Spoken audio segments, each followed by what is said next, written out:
I don't really know what comes next. I'm just doing my best, even though I'm so stressed out. Everything just feels like a test that I fail, so depressed when I can't seem to get out. But something deep inside won't. Have you ever wondered why there were so many SSS heroes in the game, but some or most of the endgame players are still using some non-SSS heroes in PvP, like in the Summit Arena or in the Hell Arena? The answer is that some of those non-SSS heroes have unique skills or abilities that cannot be found on SSS heroes. We have lots of PvP battles now, and some middle game players need some non-SSS heroes that are worth building. And today, I will share with you my top 7 non-SSS heroes that are worth to build for endgame battles. My 2 criteria for it is the survivability of the heroes, and that hero should have also some special abilities. Number 7 on my list is Boar. This tank hero fits with our criteria, in which Boar have high survivability and also have some special skill, which is the throw skill. Boar can also ignore the fatal strike that he receives in battle. He will thereafter gain a bear shield equal to 6% of his max HP. Boar has also many survivability skills like this bear shield, in which a Boar gains a shield equal to 14% of his max HP. And the talent effect of this, and when Boar gains a shield, he will gain an additional 9% damage reduction for 12 seconds. He has also a passive skill called Primal Blood, in which when HP ratio is above 50%, it increases the defense up to 19%.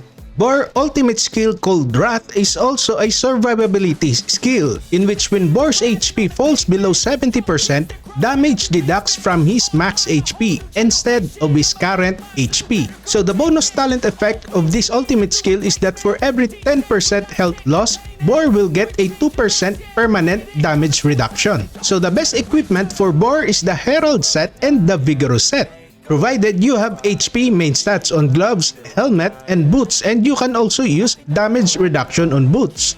You can also use the full Vigorous set for Boar, or this Herald set and Blast set, in which this Boar has already 4.4 million HP using the Blast set and the Herald set.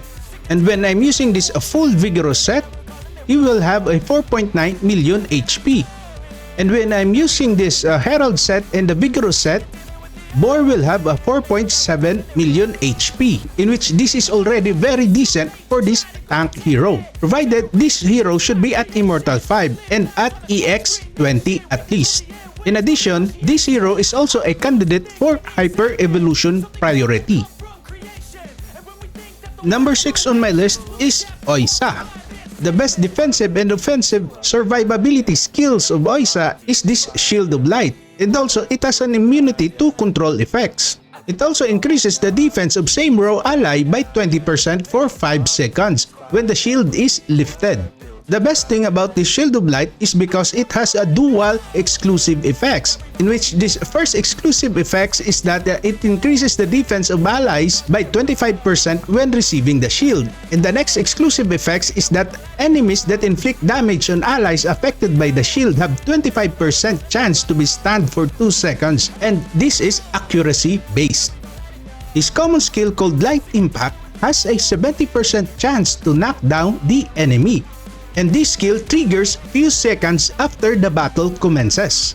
Her ultimate skill called Light Heaven has the ability to stun enemies in a large circular area, and the stun duration is increased to 3 seconds. So the best equipment that I use for Oisa is this Resonant Gears with HP main stats, in which in total, this Oisa has over 150 accuracy. You can also use Light Gap for Oisa, and also the full Vigorous set for Oisa, in which this Oisa has a 4.2 million HP. And when I'm using this Resonant set, this Oisa has 3.7 million HP. So in order for Oisa to be effective, she should be at Immortal 5 and at least a level 20 exclusive equipment. And Oisa is also a good candidate for Hyper Evolution priority. Number 5 on my list is Puluno. Although Puluno is not tanky, Puluno is a range hero which has a very special skill. Puluno has a passive skill that stun enemies for 0.5 seconds. Also, his ultimate skill called Energy Crystal has a talent effect that stuns enemies for 1.5 seconds. Those two stun skills of Puluno makes him on the top 5 candidate on my list. So the best gear for Puluno is this Resonance set, in which it has HP main stats for survivability, and this set has 2.3 million HP. You can also use this equipment for Puluno with 550 attack speed together with Zyda. If you will use Zyda as a frontliner, Zyda has a passive skill called Tide Song, in which allies in the back row performs 12 basic attacks. Zyda recovers 7% of max HP within 3 seconds, and this effect can be triggered up to 3 times. And also, Zyda has a bonus effect in which the condition changes to 8 basic attacks inflicted by allies at the back row. Puluno should be at Immortal 5, and the exclusive equipment of Puluno should be at least EX10 or much better EX20. Number 4 on my list is this support hero, Liran. So Liran is a very low tier hero, but the best thing about Liran is this skill called Confuse. This Confuse skill can stun enemies up to 5 seconds or maybe up to 5.5 seconds. And the talent effect of this skill is that if an enemy is stunned by Liran, they will have their damage received increased by 12%. Guys, Liran is a game changer, and I've been using this hero for a very long time. Also, Liran heals allies at the front row with up to 9% of his max HP. And the talent effect is that at the same time, it increases the defense of the teammates and lasting for 6 seconds. Also, the ultimate skill of Liran heals all allied units up to 4% of his max HP. In addition, its talent effect gives additional healing to allied heroes. And the best equipment for Liran is this full Vigorous set with HP main stats. And there is no other equipment set that is good for Liran because Liran needs HP for survivability and also healing capabilities. So this Liran using the full Vigorous set with HP main stats has a 2.2 million HP. And in order for Liran to be effective in PvP, he should be at Immortal 5 and also with an exclusive equipment of level 20. For my number 3 spot, it will be Muka. If you lack some summoner heroes, then Muka is a great hero to fill in your summoner heroes. The best skill for Muka is this summon skill, in which it summons 2 wolves. In PvP, Muka is used to divert the attention of the enemy heroes. Muka can charge and jump anywhere in the battlefield using his ultimate skill, and this makes him perfect to divert the attention of the enemies. This hero is best and exclusive only for summoner heroes, I would suggest. And the best equipment for Muka is this full hero set with HP main stats. Full hero set and HP main stats. That is the highest HP that he can attain. Why hero main stats? Because of this skill called Battle Hunger. At the start of the battle, increase Muka's HP by 12 for every 1 attack. So in order for Muka to survive in PvP battle, he should have a very huge HP. So this Muka is now at 3.1 million HP, and this HP can be increased when he is in the battlefield. So in PvP, together with the summoners, I would suggest an Immortal 5 Muka with an exclusive equipment of level 20 at least.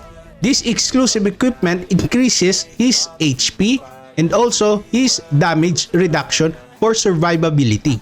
Take note guys, I always suggest an Immortal 5 non-SSS heroes so that it can compete with Immortal 0 SSS heroes. That is the main reason why. The second hero on my list is Neffex. Neffex is actually the core hero of the Vanguard team. because of this spiritual command skill. It says here that Neffex feeds bananas to allied vanguard heroes, and it feeds 2 allied vanguard heroes. So what I like the most of this hero is this talent effect, in which vanguard allies will trigger the death boost effect when using displacement skills. So that's why I considered Neffex as the core hero of the vanguard team. Next is the passive skill called Tough Skin. When Neffex buffs another allied hero, their damage reduction is increased up to 32%. And the talent effect of this is that when Neffex is attacked by an enemy affected by the buff, the damage received is reduced by 20%. This debuff here can be produced by the hero Crit, because Crit has a debuff skill. So the best equipment that I use for Neffex is this full blessed set with HP main stats. And the HP of this set is at 3.8 million HP. And still, I would suggest Neffex to Immortal 5 in order to compete with Immortal 0 SSS heroes. And also, I would suggest Neffex to EX20. So the top 1 spot on my list is Serena. So Serena is a hidden gem for beginners, also for mid-game players, and most of all for end-game players. Serena does not fade.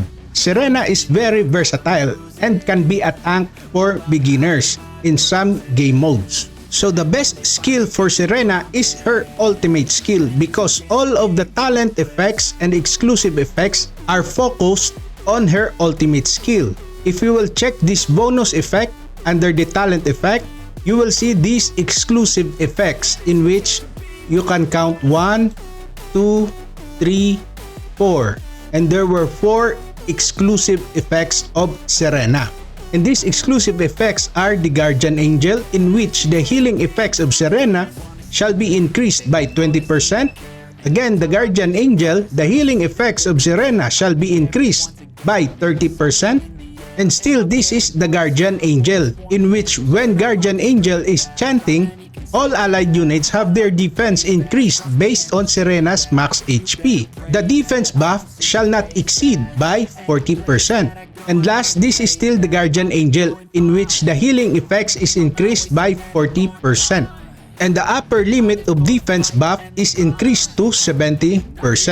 By the way guys, this Serena is at exclusive equipment level 30. So if you have an extra red runes, I would suggest to make Serena to EX30. But you have the option not to follow my suggestion. So the best gear for Serena is this Rebirth set with a vigorous set using HP main stats on gloves, helmet, and boots. So guys, if you have questions, you can comment down below. So that's all for today guys, and until then, thank you guys. Bye-bye.